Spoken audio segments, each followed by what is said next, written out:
మీరు చూస్తున్నారా ఏం జరుగుతున్నాయో? సిగ్గు ఎగ్గు లేకుండా సిగ్గుమాల బతుకులు, సీము నెత్తురు విశ్వాసం లేని, ఈ మాట కావాలని అంటున్నాను, అడ్డగాడుదలు కొంతమంది ప్రార్థన చేసి భోగమంటేశారంట. ఎవడేసింది? విశ్వాసులు కాదండి, బోధకులు గొబ్బం పెట్టారట, ప్రార్థన చేసి భోగమంటేశారట, పులిహార తిన్నారంట. నడుతున్నాను ఇవన్నీ నడుతున్నా, నీకు పులిహార తినాలని కూడా తిను, నీకు స్వీట్లు తినాలని కూడా తిను, నువ్వు ప్రార్థన చేసి భోగమంటలేసి పాస్టరవా అని అడుగుతాను. పాస్టరవా లేకపోతే నువ్వు సంతలో తిరిగే పనికి మాలినోడువా? ఎవరు ఈ పని చేసింది తెలుసు? చెన్నైలో ఉన్నాడండి ఒకడు. ఆ రోజు 6వ తారీఖుని చూడండి, వీళ్ళ డీటెయిల్స్ అన్నీ మీకు చెప్తాం. చెన్నైలో ఉన్నాడు. చెన్నైలో భోగమంటే పెట్టండి. ఎందుకు వేస్తారా ఈ భోగమంటే? మరి ఇప్పుడు ఈ భోగమంటే ఎగిపోతే వాళ్ళు మరి మన యేసుప్రభుని నమ్మరు. భోగమంటే అయితే యేసుప్రభుని నమ్ముతారా? భోగమంటేస్తా అంటే ఇప్పుడు వాళ్ళకి భోగమంటేస్తాం, రేపు పొద్దున మన క్రిస్మస్ కేక్ కొత్తారు, అప్పుడంట రక్షించేస్తారంట. ఇవి కాదు వంకర మాటలు.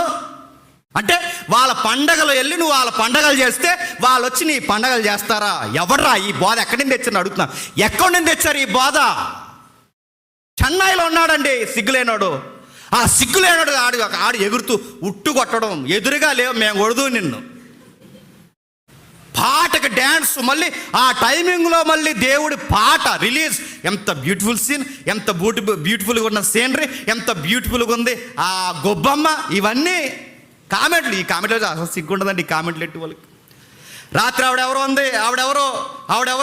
దేవుడి పాట పాడుతుంది. నాకు మన బ్రదర్ ఎట్టారు, మ్యూజిక్ డైరెక్టరు, తెగ తిరిగిపోతుంది ఇలాగంట.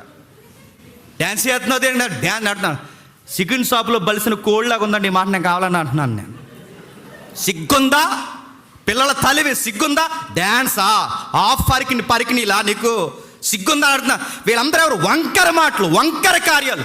ఏం చూపిస్తారు మీరు? నేను అడుగుతున్నాను, సంఘానికి ఏం చూపిస్తారు? పర్లేదా? డ్యాన్స్లా, భోగమంటలా, పండగలా, వాళ్ళ పండగలకు శుభాకాంక్షలా? చంపేస్తాడు దేవుడు. ఏమనుకుంటున్నాడు? ఇలాంటి యెజబెలు బోధలు చేస్తే దేవుడు ఊరుకుంటాడా? దేవుడు చెప్తున్నాడు తిమోతికి, పౌలు ద్వారా, తిమోతి నేను మళ్ళీ చెప్తున్నాను, మన ఆరోగ్యాలు పనమగా పెట్టైనా సరే, కత్తికి ఎదురెళ్ళిపోయినా సరే, వాళ్ళు ఎంత దుర్బోధలు చేసినా తగ్గకు, అస్సలు తగ్గొద్దు. వాళ్ళని కమెంట్ చేయి, కడిగి పడేయి.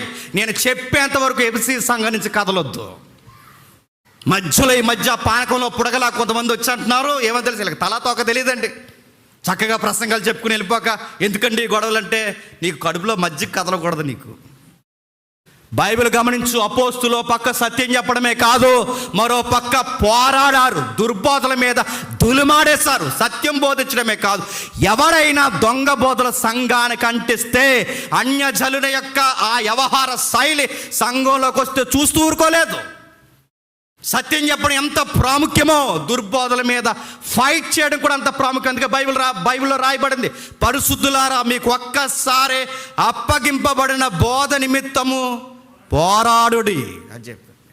ఫైట్. అందుకే బైబిల్లో ఇలా రాస్తూ అని అంటున్నాడు, నా కుమారుడా పోరాటం. నువ్వు ఒక కమాండర్, నువ్వు యేసుప్రభు పక్షాన ఉన్న ఫైటర్, నువ్వు యేసుప్రభు పక్షం నిలబడాల్సిన ఇదిగో యుద్ధ వీరుడవే. ఏం తగ్గకు. సిద్ధాంతాలు మార్చినా, వంకర మాటలు చెప్పినా అస్సలు నువ్వేమి కనికరం చూపించు. కమాండ్ చేయి వాళ్ళని.